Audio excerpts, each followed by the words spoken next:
नमस्कार मित्रांनो, सगळ्यांचं तुमचं आपल्या नवीन व्हिडिओमध्ये बऱ्याच दिवसानंतर स्वागत आहे। आणि आज आपण जातोय दुर्गेश्वर श्रीमान रायगड येथे भेट देण्यासाठी। आणि आता रात्रीचे वाजल्यात 12:45 झालाय।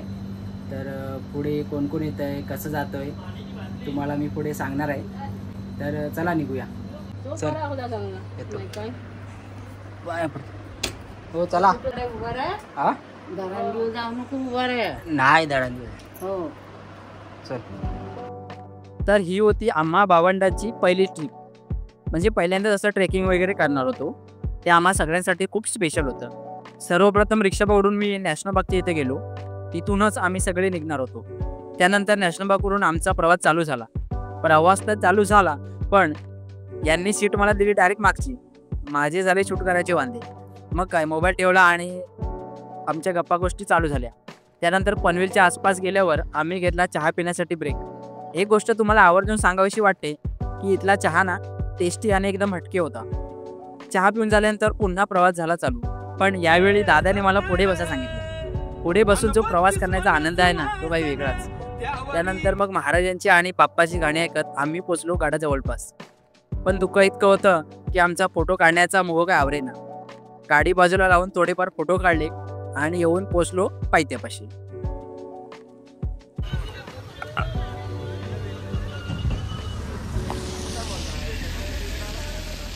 तिथे पार्क केलं, ते पार्किंग आहे आणि तिथून आपल्याला वरती चालत जायचं आहे।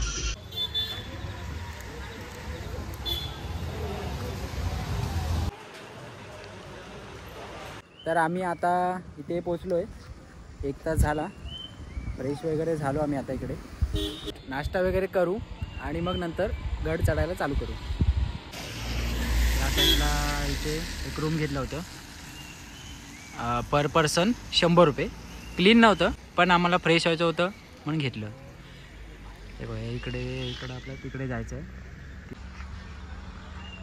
एक नंबर वाटतंय।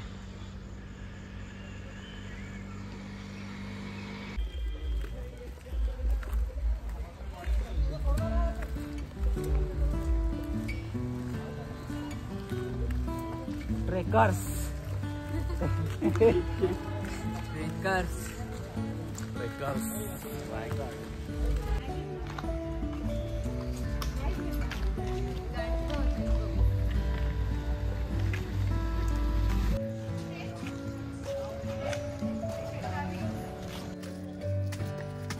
तर मित्रांनो, आता आपण गड चढायला सुरुवात केलेली आहे आणि सकाळचे 8 वाजलेत आणि धुकं इकडे एकदम पसरलं आहे। बघू शकता तुम्ही, या साईडला बघा, या साईडला पण बघा, धुकंच आहे। मी दुसऱ्यांदा येतोय रायगडला। पहिल्यांदा या अगोदर 2017-18ला आलो होतो, 7-8 वर्ष झाली। उन्हाळ्यामध्ये आलो होतो, पावसाळ्यामध्ये फर्स्ट टाइमच आहे। कधी चालत नाही तो दम भाग आहे। इकडे फॉग भाग कसा कॅमेरा कॅप्चर करतोय की नाही माहिती नाही, पण जाम भारी। वाईड अँगल कॅमेरा आहे, नॉर्मलमध्ये दाखवतो।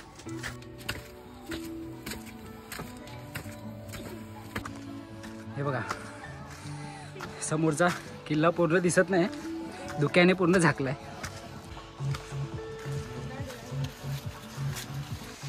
बोला छत्रपती शिवाजी महाराज की जय भवानी, जय भवानी।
आठ वाजता चालू केलं होतं गड किल्ला चढायसाठी. आता 9ला 5 मिनिटं आहेत. मी महादरवाजेपर्यंत आलो. बाकीचे येतात खाली, त्यांच्यासाठी थांबलो.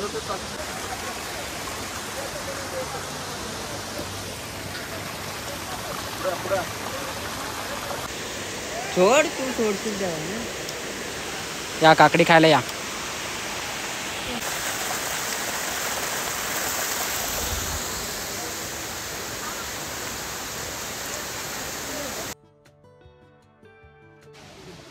टीम आपली आली आहे. पूजा कितव्यांदा येते? खरं कसं वाटतं? एक्सपिरियन्स कसा आहे सांग, अनुभव सांग. तू काय बाकी पण पहिल्यांदा येतोय? प्रथम कसं वाटतंय सांग. बरं, एकदम छान वाटतं रायगडावर आलं. कितव्यांदा आलास? मी 7 वेळा आलो. खूप भारी वाटतं रायगडावर येणं. म्हणजे आमचे आराध्य दैवत इथे राहतं. मस्त त्या दिवशी गोष्टी झाल्यावर खूप छान वाटतं. खूप पावसाळा, थोडासा पाऊस पाहिजे होता. गरमी होते थोडी. हा, थोडं गरम होतं. चढून गरमी होते. थोडा पाऊस असता तर अजून मजा आली असती. पण ठीक आहे, क्लायमेट एकदम जबरदस्त आहे, त्याच्यामुळे एवढा थकवा वाटत नाही. मजा खूप छान वाटतं. पाणी वगैरे, धबधबा वगैरे चालू आहे. खूप छान. छोटे छोटे वॉटरफॉल्स, त्याने अजून मजा येते.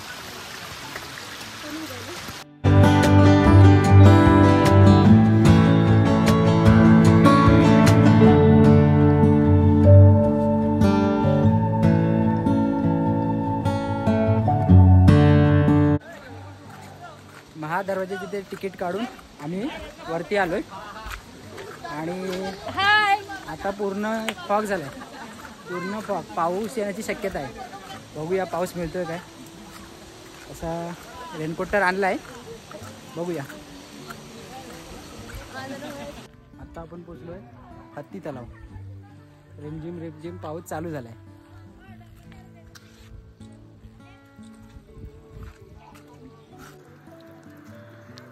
चंद्रराव मोऱ्यांचे भाऊ हनुमंतराव मोरे तिथे मारले आणि आपला सुद्धा वध होणार म्हणून जावळीच्या चंद्रराव मोऱ्यांनी ते जावळीचं खोरं सोडलं आणि रायरीला मुक्कामी आले. शिवाजी राजांनी रायरीला 3 महिने वेढा दिला. नुसता वेढा दिला नाही तर या गडाची चहूबाजूची पाहणी सुद्धा केली आणि 1656ला जावळीचे चंद्रराव मोरे महाराजांशी शरण आले आणि महाराजांची एक खातिरदारी होती, जो शरण येईल त्याला मरण द्यायचं होतं. शिवाजी राजाने जावळीच्या मोऱ्यांना सोडून दिलं. 1656 मध्ये रायरी आपल्या ताब्यात मिळवून घेतली. 70 पर्यंत गडाचं बांधकाम पूर्ण झालं. म्हणजे साहेब रायगड बांधायला 14 वर्ष लागली. या 14 वर्षामध्ये किल्ल्यावरती बांधावं काय, तर या दगडामध्ये ज्या वास्तू दिसतात ना, अशा या गडावरती तुम्हाला 350 इमारती बघायला भेटतील. 11 भव्य मोठमोठी तलाव बघतो, 84 पाण्याच्या टाक्या. साहेब त्या इमारतीला लागणारा दगड गडाच्या पायथ्या बसून गडाच्या माथ्यावरती दगड आणू शकतो का?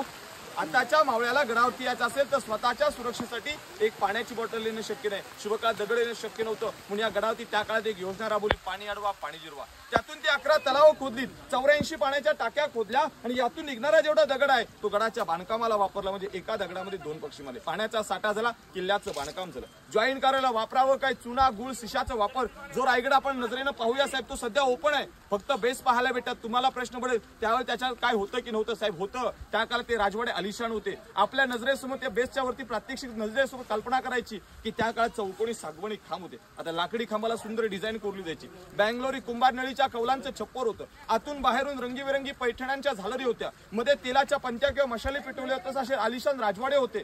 10 मे 1818ला इंग्रज ब्रिटिश कर्नल प्रहातर मेजर हॉल ब्रिटिशांनी पोटल्याचं डोंगरी नाव ऐकलं असं रोपवेच्या शेजारी. त्या पोटल्याच्या डोंगरावरून तोफेचा भडीमारा केला. या किल्ल्याचं पहिलं दारू कोठार जाळलं. रायगड किल्ला इतिहासाच्या नोंदीनुसार साहेब 11 दिवस जळून जेवढं लाकडाचं होतं तेवढं जळालं. आज फक्त दगडांचं नाही विटांचं बांधकाम पाहतो. दगडी बांधकाम छत्रपती शिवाजी राजांनी घडवलं, विटांचं बांधकाम पेशव्यांनी पेशवाईच्या कारकिर्दीत घडवलं. विचार करा रायगड किती अभेद्य असेल, बेलाक असेल, बुलंद असेल. शत्रूला सुद्धा गडाकडे येण्याची फिरकत नव्हते. का?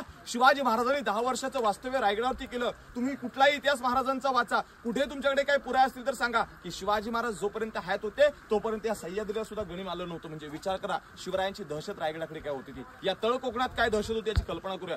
गड पाहायला आपण सुरुवात करूया. इथेच 50 पायऱ्या खाली असलेले भव्य मोठे एक तलाव पाहिलं का साहेब? त्याचं नाव आहे हत्ती तलाव. गडावरती हत्ती होते, अंघोळी पाणी पिण्यासाठी हत्ती हौदाचा वापर केला होता. पण त्याचंच आउटलेट तुम्ही 4 वर्ष मागे रायगडाला कधी भेट दिली असेल ना, तर त्याच्यात पाणी साचलेलं पाहायला भेटलं नसेल. बघा, त्याचंच आउटलेट 1689 ला फोडलं गेलं. औरंगजेबाचा सरदार जुल्फिकार खान याने गडाला अजगरी वेढा घातला होता. शत्रू आटोक्यात येण्यास तयार नव्हता, म्हणून शत्रू आटोक्यात नाहीत म्हणून शेवटचा पर्याय म्हणून काय, प्रयत्न म्हणून काय, तर त्या तलावाचं आउटलेट फोडलं. त्याचं जाणारं पाणी महादरवाज्यातून पास केलं. शत्रू पाण्याच्या लोट्याने वाहून जाऊ शकतो, पण आपल्याकडेच दगाफटका झाला.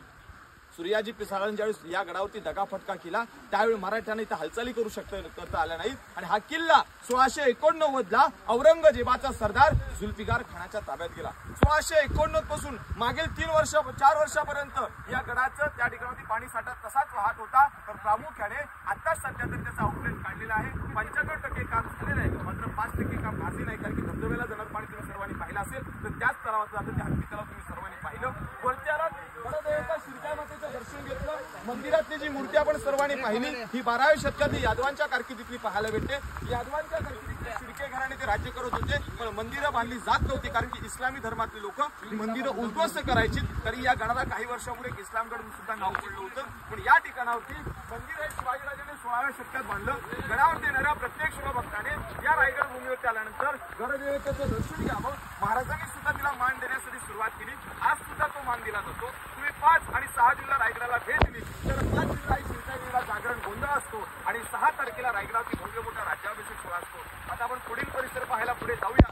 जाण्यापूर्वी साहेब हे स्वराज्य, हे गड किल्ले ज्यांच्यामुळे घडले ना, त्यामध्ये आपल्या सर्वांच्या लाडक्या राजमाता, राष्ट्रमाता जिजाऊ मासाहेब आणि त्या माऊलीचं नाव घेतलं की स्वराज्याच्या दोन राजांची आठवण होते. राजे छत्रपती श्री शिवाजी महाराज आणि राजे छत्रपती श्री संभाजी महाराज. मी तुम्हाला सर्वांना एक शेर ऐकवतो का जिजाऊ मासाहेब तुम्ही जन्माला आलात, का जिजाऊ मासाहेब तुम्ही जन्माला आलात पण त्या अंगणामध्ये दिसते ती तुळस. आणि या महाराष्ट्रामध्ये छत्रपती शिवराय जन्माला आले म्हणून त्या मंदिराची दिसते उंच उंच ते कळस, उंच उंच ते कळस. बोला छत्रपती श्री शिवाजी महाराज की जय. भवानी जय शिवाजी महाराज. तुम्ही हे थोडक्यात माहिती ऐकली असणार. खूप छान पद्धतीने त्या दादांनी माहिती सांगितली. आता आपण पुढे आलो, वरती आलो होळीच्या माळावरती. इकडे होळीचं माळ आहे आणि इकडे बाजारपेठ आहे. पाऊस जोराचा चालू आहे, पूर्ण भिजलो आहे. आमची बॅग वगैरे आहे सेफ्टी तशी, रेनकोट आणलेला आहे. तर आम्ही भिजतोय, फुल एन्जॉय करतोय. एकदम भारी मजा येते, फुल जबरदस्त. थंड वाटतं एकदम. पाऊस पण एकदम जोरात नाही पण थोडाफार चालू आहे आणि त्या मजा येते. नाही ताई जेवण विचारतो.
रायगड बघून एक गोष्ट लक्षात आली, जग खूप बदलले पण इथला इतिहास आजही तसाच आहे. इथे आल्यावर फक्त फोटो नाही घेतले तर मनभर आठवणी घेऊन चाललो.